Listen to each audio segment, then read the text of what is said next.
은퇴 후 나이가 들수록 오히려 사람들이 부러워하는 사람들의 공통점 5가지.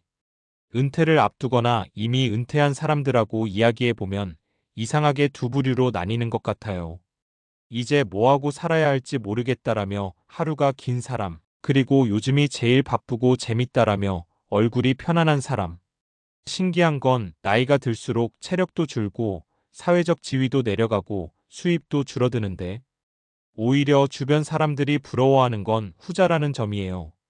저 사람은 나이 들수록 더 멋있어 보인다. 은퇴하고 나서 삶이 더 좋아진 것 같아. 이런 말을 듣는 사람들이 분명히 있거든요. 그 사람들한테 특별한 비밀이 있는 건 아니에요. 부동산 대박을 냈다거나 젊을 때 엄청난 성공을 했던 것도 아닌 경우가 많아요. 그런데 가만히 보면 공통적으로 가지고 있는 태도와 삶의 방식이 분명히 있습니다. 오늘은 은퇴 후 그리고 나이가 들수록 오히려 사람들이 부러워하게 되는 사람들의 공통점 5가지를 현실적인 사례와 함께 이야기해 보려고 해요. 1. 돈은 목적이 아니라 도구라는 걸 정확히 안다. 부러움의 대상이 되는 사람들은 공통적으로 돈에 대한 태도가 건강해요. 돈이 많아서가 아니라 돈을 대하는 기준이 분명해요. 이 사람들은 은퇴 후에도 얼마를 더 벌어야 하나에만 매달리지 않아요. 대신 이 정도면 내 삶을 꾸리기에 충분한가를 먼저 생각해요. 그래서 무리한 투자를 하거나 불안해서 필요 이상으로 움켜쥐지도 않아요. 돈 때문에 하루의 감정이 롤러코스터를 타지 않죠. 돈이 줄어도 삶의 품질이 무너지지 않는 사람들입니다. 사례 1.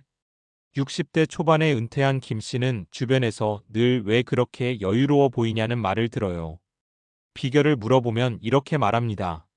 돈을 벌기 위해 사는 시기는 끝났잖아. 이제는 돈을 써서 삶을 관리하는 시기지. 그래서 김 씨는 큰 욕심 없이 여행도 소소하게, 취미도 과하지 않게 즐깁니다. 오히려 그런 모습이 더 부러움을 사죠. 2. 역할이 사라져도 정체성을 잃지 않는다. 직장을 떠나면 가장 먼저 사라지는 게 사회적 역할이에요. 과장, 부장, 대표 같은 호칭이 없어지죠. 이때 많은 사람들이 공허해집니다. 그런데 부러움을 받는 사람들은 달라요.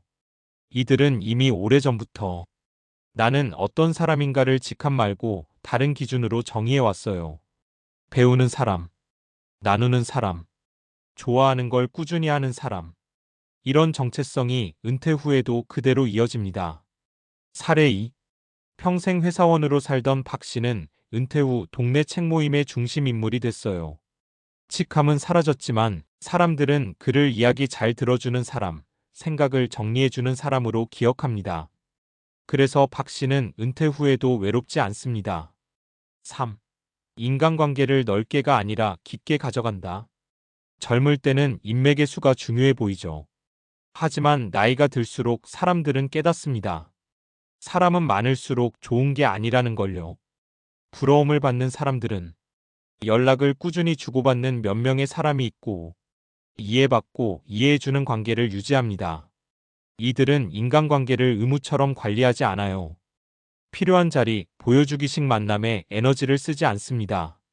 그래서 관계로 지치지 않고 사람 때문에 상처받는 일도 적어요. 4. 하루를 스스로 설계한다.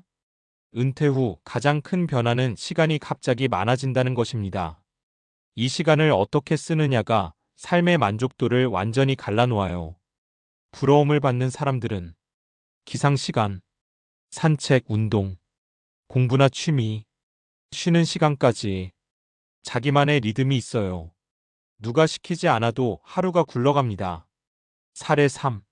70대 초반의 이 씨는 매일 아침 7시에 일어나 동네를 한 바퀴 돕니다. 오전에는 그림을 그리고 오후에는 손주 일기를 써요.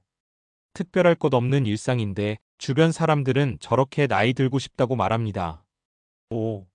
늙어가는 걸 퇴보가 아니라 변화로 받아들인다. 마지막 공통점은 이거예요. 이 사람들은 나이 드는 걸 부정하지 않습니다. 체력이 줄어든 걸 인정하고 속도가 느려진 자신을 받아들이고 대신 경험과 여유를 활용합니다. 그래서 괜히 젊은 사람과 비교하지 않고 이미 지나간 시절에 집착하지 않아요. 지금의 나이에 맞는 삶을 살기 때문에 편안해 보입니다.